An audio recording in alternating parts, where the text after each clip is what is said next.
Which first level spell is the best first level spell? This week I go through this long list of spells and decide which 10 of them stand out as the cream of the spellcasting crop.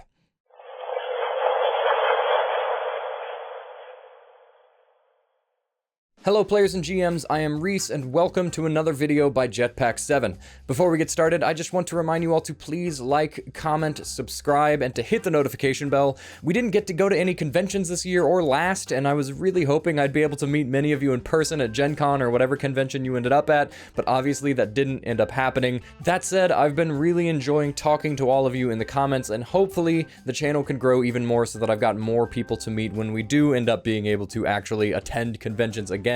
So keep talking to me, even if they're complaints. I love every piece of it. This week, I am continuing my spell ranking series. If you haven't seen the first one, I'll go ahead and put the link to that in the description below.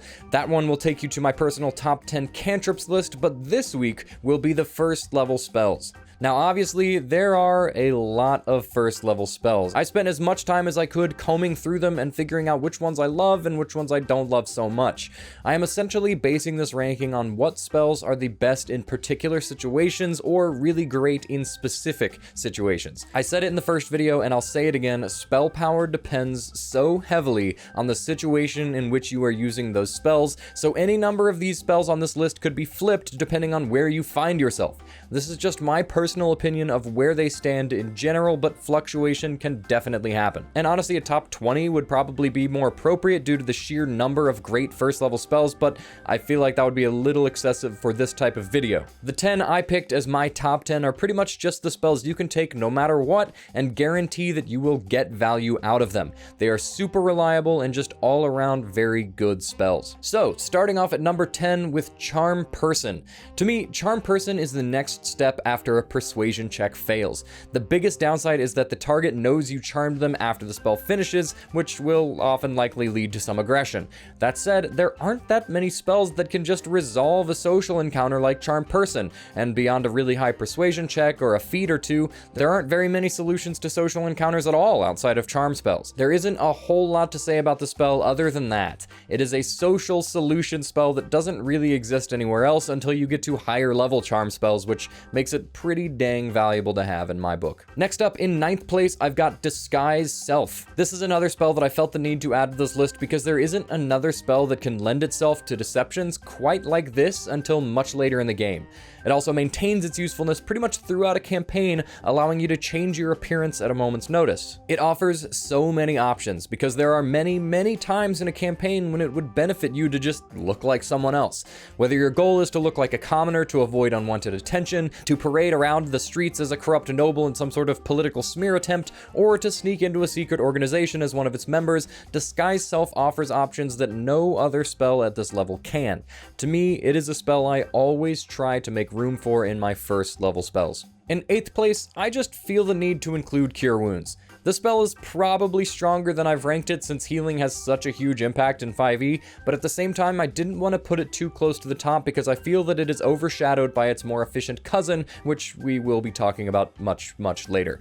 Again, not much to say about Cure Wounds other than the fact that it is a lifesaver and definitely has a place amongst the most powerful first level spells. It can absolutely change the course of a fight and has done so many times before, so I think it absolutely belongs up here. In 7th place, I have the only damage spell I could really justify putting up here, Magic Missile. Magic Missile may not do the most damage, but in my opinion, it is the only damage-oriented first level spell that maintains its usefulness as you level up into the game. Guaranteed damage as an action really is no joke. Anybody who has played a spellcaster knows that casting a leveled attack spell and having it just miss feels so bad. And having an enemy succeed on a damaging saving throw isn't much better, especially when you're draining a higher level spell slot to do it. Magic Missile just guarantees that this use of a spell slot will land and will deal damage.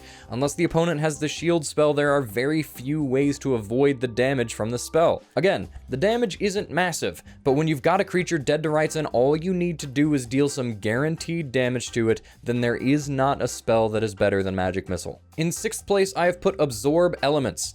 I feel like this spell doesn't get enough love, but this is one first level spell that just gets better and better as you level up into the game.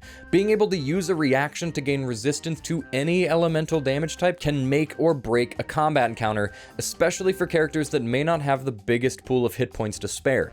The second part of the spell isn't huge, but a little extra damage on your next attack doesn't hurt. That said, you're definitely taking this one for the damage resistance. Early on, you may not get much value out of it, but imagine fighting an ancient red dragon later on in the game. It uses its breath attack on you, you're a druid, and you've got no way out of this. You've got 26d6 fire damage coming your way. That is an average of 91 fire damage. Fortunately, you have Absorb Elements, so you can turn that into 40 fire damage by using a reaction to expend nothing but a first level spell slot. And by the time you're fighting an ancient red dragon, you're probably barely using first level spell slots at all. So this one can definitely get a ton of value, which is why I can confidently place it in the top 10. The only thing better than taking half damage is taking no damage at all, which is why in 5th place I have Shield.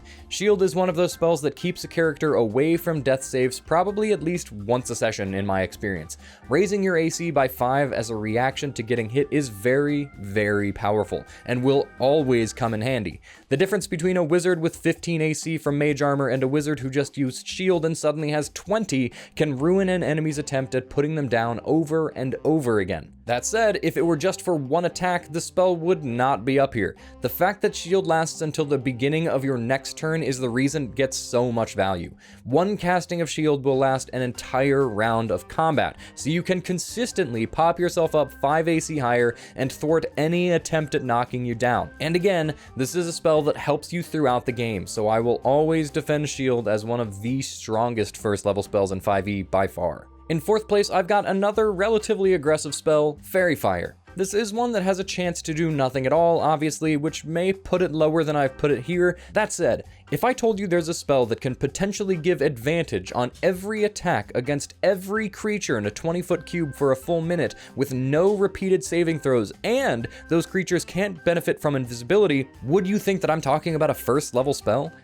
Any creature in that 20-foot cube has to make a dex save or just be under the effects of the spell for a full minute. That is an incredibly powerful spell, and the more people you have in your party, the more powerful it is because every single attack against those creatures has advantage. It was very, very difficult for me not to place Fairy Fire up here because it just enables your team to a level that no other spell really can, but there is a chance for it to do nothing, so I couldn't quite put it at the very top. And speaking of spells that have no chance of failure, in 3rd place I have Bless, for very much the reason I was just talking about. When Fairy Fire fails, Bless succeeds. You can't give your allies advantage on every attack, but you can give 3 of your allies a d4 to their attacks and their saving throws for a minute.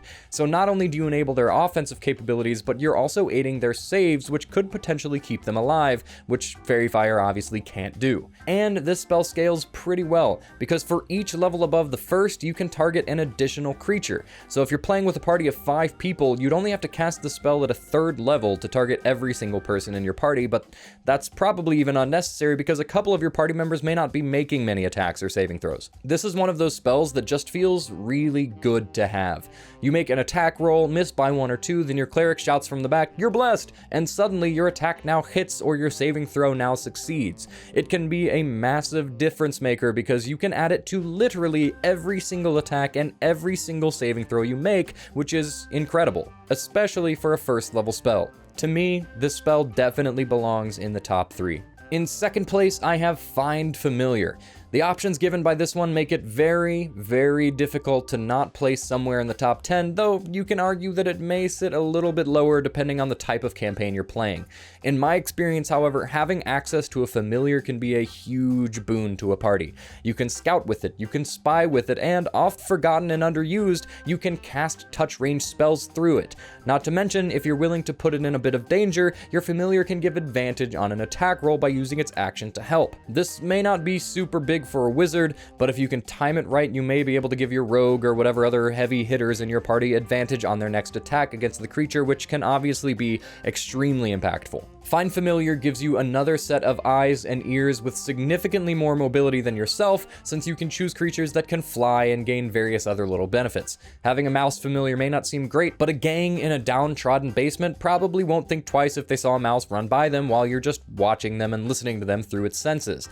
This spell lets you be 2 places at once, and gives you all the benefits of having a companion that you can control and can resummon if needed. I think this spell absolutely belongs near the top simply because of the unique options it offers that no other first level spell can really come close to. And at the very, very top, we've got the spell that is generally regarded as one of the most powerful spells in 5th edition, Healing Word.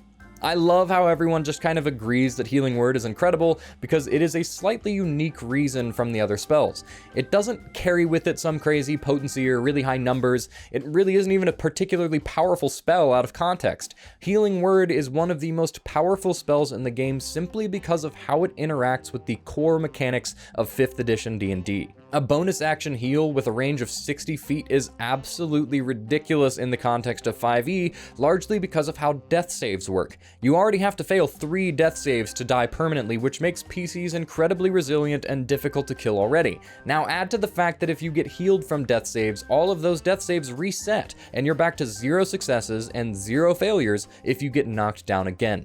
Healing Word is simply the perfect spell to abuse that system and continuously pop players back up from the brink of death and allow them to play another round. Having access to Healing Word makes your party substantially more difficult to kill, more so than most other spells in the game, and considering it's a first level spell so you can easily upcast it at 2nd or 3rd level if you do run out of first level spell slots, it definitely maintains its relevance throughout the whole game. This spell is the DM's nightmare spell, the one that allows your party to continue fighting no matter how many times they've been knocked down, and I think that solidly locks it in as the best first level spell in the game. Alright, those are my top 10 first level spells. Let me know in the comments if you agree or disagree with my list. There are a ton of spells you could argue belong in the top 10, so let me know which ones I missed and why. If you enjoyed this video, please consider clicking the like button and subscribing to the channel, and as always, thank you very much for watching, and I'll see you around.